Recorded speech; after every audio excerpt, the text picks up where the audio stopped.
A paz do Senhor, amados, tudo bem? Vamos meditar aqui em Eclesiastes capítulo 8, verso 5, parte B. O coração do sábio discernirá o tempo e o modo. Hoje eu estava meditando na história das filhas de Zelofeade, que está registrada no livro de Números, capítulo 27, verso 1 ao 11. Essa história vai narrar que as mulheres nessa época, elas não tinham direito a terras. Era somente os homens que teriam direito a títulos de propriedade.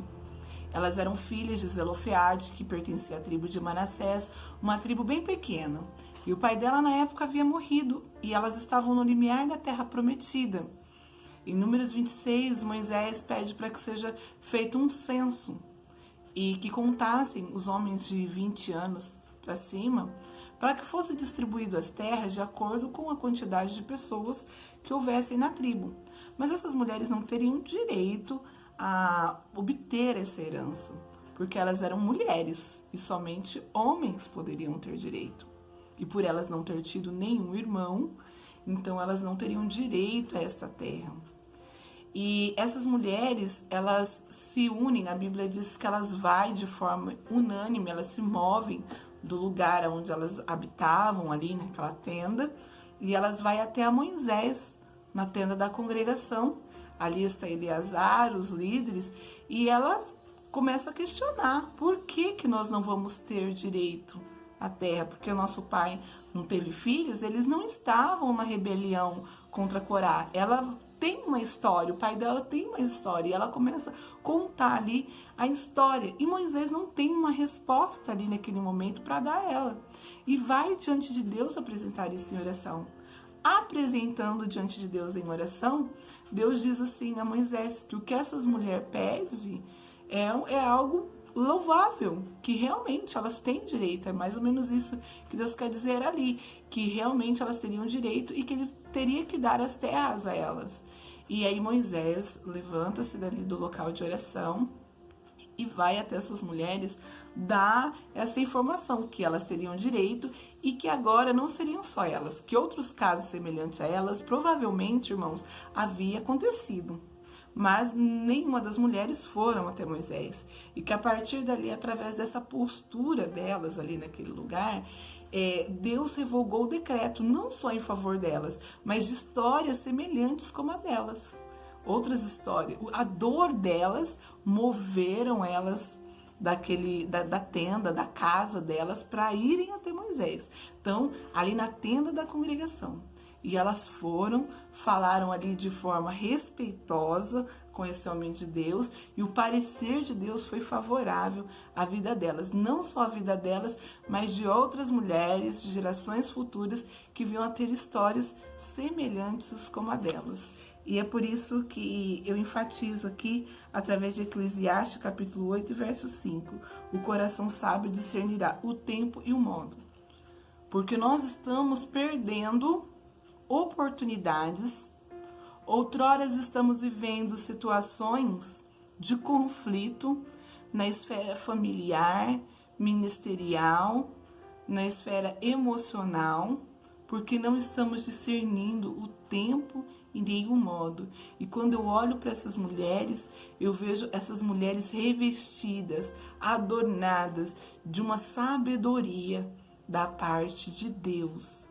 Elas se movem do lugar, não se conformando com a situação de perca, de injustiça que elas estão vivendo naquela época, mas elas vão movidas num sentimento genuíno. Nos tempos em que vivemos, sempre requer de nós uma postura, um parecer, uma opinião acerca de quaisquer assunto. E muitas vezes nós nos posicionamos.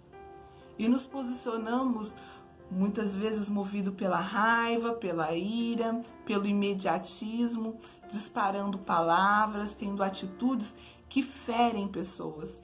E os nossos relacionamentos, em vez de estar se tornando relacionamentos sólidos, estão se tornando um relacionamento superficial, de distanciamento. Muitas pessoas ficando machucadas e feridas.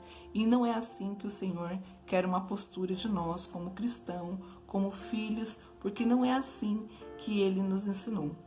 Há causas que nós vamos entregar na mão de Deus e com certeza Ele é a nossa justiça. Nós não vamos querer fazer vingança com as nossas próprias mãos, até mesmo porque o nosso senso de justiça humano é um senso de justiça falho, mas a vontade de Deus não. A vontade de Deus é boa, é perfeita, é agradável, porque Deus tem o discernimento e sabedoria e é perfeita em todas as coisas. Mas há situações que nós vamos precisar nos mover, vamos precisar nos posicionar. Há áreas em nossas vidas que o inimigo tem saqueado, outrora nós estamos perdendo por falta de conhecimento ou por falta de sabedoria, porque não estamos nos posicionando de maneira correta. Outrora nós não nos posicionamos, porque ficamos ali alimentando o espírito de comiseração. Não, isso acontece comigo mesmo, eu sou assim mesmo, vou morrer assim, porque eu nasci numa família assim, só recordando história triste, ó vida, ó céus. Outrora nós procrastinamos. Sabemos que tem mal que precisa ser cortado pela raiz, que a palavra de Deus nos orienta a isso e não cortamos. Sempre vamos adiando. E há momentos que agimos pelo imediatismo.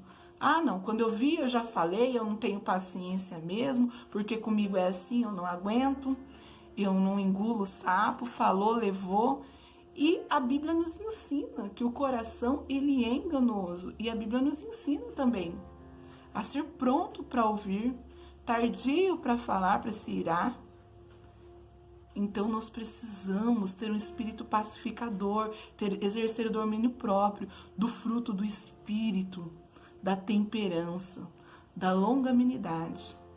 Que nesse dia o Senhor venha nos revestir em todo o tempo de sabedoria. Eu te desafio a buscar essa sabedoria que vem do céu, porque a sabedoria humana, a Bíblia diz que ela é terrena e diabólica.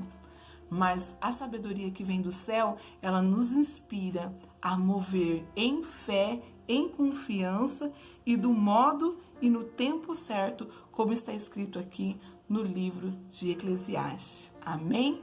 Que Deus abençoe, fiquem com Deus e até mais. Tchau, tchau!